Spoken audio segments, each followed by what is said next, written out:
Hello दोस्तों, we are live now. आज हम पढ़ेंगे आर्टिकल।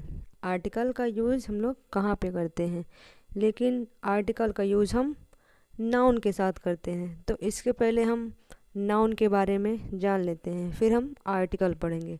नाउन नाउन नाउन दो प्रकार के होते हैं। नाउन कितने प्रकार के होते हैं? नाउन दो प्रकार के होते हैं। वैसे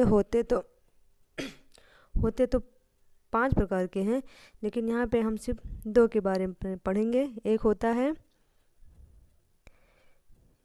है काउंटेबल नाउन और एक होता है अनकाउंटेबल नाउन। एक होता है काउंटेबल नाउन काउंटेबल नाउन दूसरा होता है uncountable noun. Countable noun, uncountable noun. Countable noun का यूज वहाँ पे होता है जिसे एक वस्तु को हम गणना कर सकते हैं, लेकिन अनकाउंटेबल नाउन का यूज वहाँ पे होता है जिसकी हम गणना नहीं कर सकते। अब काउंटेबल नाउन के भी 2 पार्ट होते हैं। इसके भी 2 पार्ट होते हैं। एक होता है सिंगुलर सिंगुलर नाउन। क्या होता है? Singular noun. और एक होता है प्लूरल नाउन। क्या होता है? Plural noun. एक होता है प्लूरल नाउन। तो चलो जानते हैं हम कहाँ पे हम सिंगुलर का यूज़ करते हैं और कहाँ पे हम प्लूरल का यूज़ करते हैं। जैसे मान लो मैंने यहाँ पे लिखा पेन। क्या लिखा? पेन। यहाँ पे मैंने लिखा पेन। ये क्या हो गया? पेन्स। प्लूरल नाउन में ए पेन्स हो जाएगा। लेकिन अनकाउंटेबल नाउन ए पेन किसका बना है? इंक। अब क्या मैं इंक की गणना कर सकते हैं? इंक को गिना जा सकता है? नहीं। जैसे यहाँ पे मैंने लिखा चेयर। क्या लिखा? चेयर। सिंगुलर नाउन हो गया। इसका प्लूरल नाउन होगा चेयर्स। चेयर्स। अब चेयर्स बताओ, वुड का बना हो सकता है, प्लास्टिक का बना हो सकता है। तो क्या हम इसको गिन सकते हैं? नहीं गिन सकते। उसी प्रकार वाटर को हम गिन सकते हैं? नहीं गिन सकते।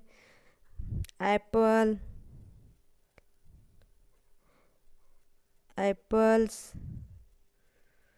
तो काउंटेबल नाउन, अनकाउंटेबल नाउन, मतलब काउंटेबल नाउन उसे कहते हैं जिसकी हम गणना कर सकते हैं, और अनकाउंटेबल जिसकी हम गणना नहीं कर सकते। ओके। यहाँ पे chairs, apples, ink, water, plastic, wood. Okay. इसके बाद हम लोग अब जानेंगे आर्टिकल के बारे में। हम लोग पढ़ते हैं आर्टिकल। ओके। हम लोग अब पढ़ेंगे आर्टिकल्स के बारे में। आर्टिकल भी कितने प्रकार के होते हैं? आर्टिकल भी 2 प्रकार के होते हैं। कितने प्रकार के? 2 प्रकार के। डेफिनिट आर्टिकल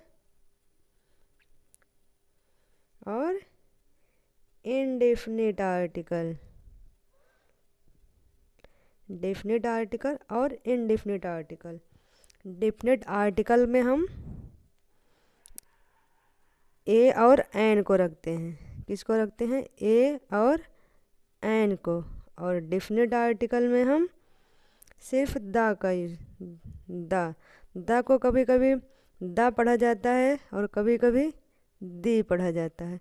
चलो आज हम जानेंगे इसका यूज कि पहले द कहाँ लगता है और दी कहाँ लगता है। और इसके पहले हम जान लेते हैं ए का यूज कहाँ पे होता है, एन का यूज कहाँ पे होता है। तो ए का यूज कहाँ पे होता है? जैसे कोई वावेल कितने होते हैं? A, E, I, O, U. ठीक। Vowel A, E, I, O, you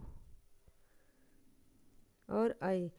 मतलब जो नाउन की स्टार्टिंग आ से आह तक, इसे यहाँ पे आ से लेके आह तक जो प्रोनाउंसिएशन होता है वहाँ पे हम एन का यूज़ करते हैं, और जो प्रोनाउंसिएशन का से लेके ज्ञा तक होती है वहाँ पे हम ए का यूज़ करते हैं। जैसे मैंने यहाँ पे लिखा एप्पल।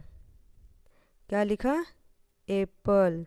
एप्पल में क्या लगेगा? क्योंकि ए से शुरू हो रहा है, इसका प्रोनाउंसिएशन ए हो रहा है, तो यहाँ पे हम लगाएंगे एन एप्पल। क्या लगाएंगे? An apple. वहीं पे अगर मैंने लिखा यहाँ पे काऊ, क्या लिखा काऊ, काऊ का प्रोनाउंसिएशन क्या है, का है, तो इसलिए यहाँ पे हम ए का यूज करेंगे। यहाँ पे मैंने लिखा एलिफेंट, क्या लिखा एलिफेंट, तो एलिफेंट का प्रोनाउंसिएशन क्या हुआ, एन लगे, क्योंकि इसका प्रोनाउंसिएशन ए हुआ। जैसे यहाँ पे मैंने लिखा क्या, यहाँ पे मैंने हेन लिखा हेन, तो हेन की क्या स्टार्टिंग हो रही है, यहाँ पे हेन का यूज ए लगेगा। ठीक, ऐसे मैंने यहाँ पे एग लिखा, यहाँ पे एन लगेगा। यहाँ पे मैंने लिखा मंकी, तो यहाँ पे एन लगेगा। जो प्रोनाउंसिएशन आज से लेके अहाँ के बीच में प्रोनाउंसिएशन होता है वहाँ पे एन का यूज करते हैं, और जिसका प्रोनाउंसिएशन का से लेके ज्ञा तक होता है तो वहाँ पे मैं ए का यूज करते हैं। ओके, अब हम बात करते हैं द और दी का यूज, द का यूज और दी का यूज। तो द का यूज, द और दी, ए रहा द और ए दी। कभी कभी हम द का यूज और कभी कभी हम दी का यूज करते। चलो जानते हैं हम द का यूज कहाँ पे करते हैं।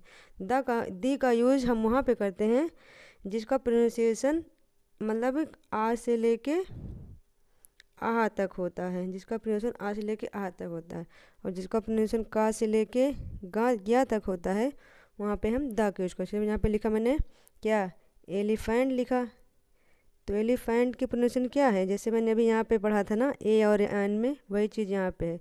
तो हम यहाँ पे लिखेंगे, पढ़ेंगे दी एलिफेंट, ना कि द, क्या पढ़ेंगे दी एलिफेंट। और यहाँ पे अभी मैं बोलूँ यहाँ पे इंक, इंक मेरा आई तो मेरा क्या है, आई मेरे वहाँ पे ना, लेकिन इसकी क्या हो रहा है, ई से हो रहा है।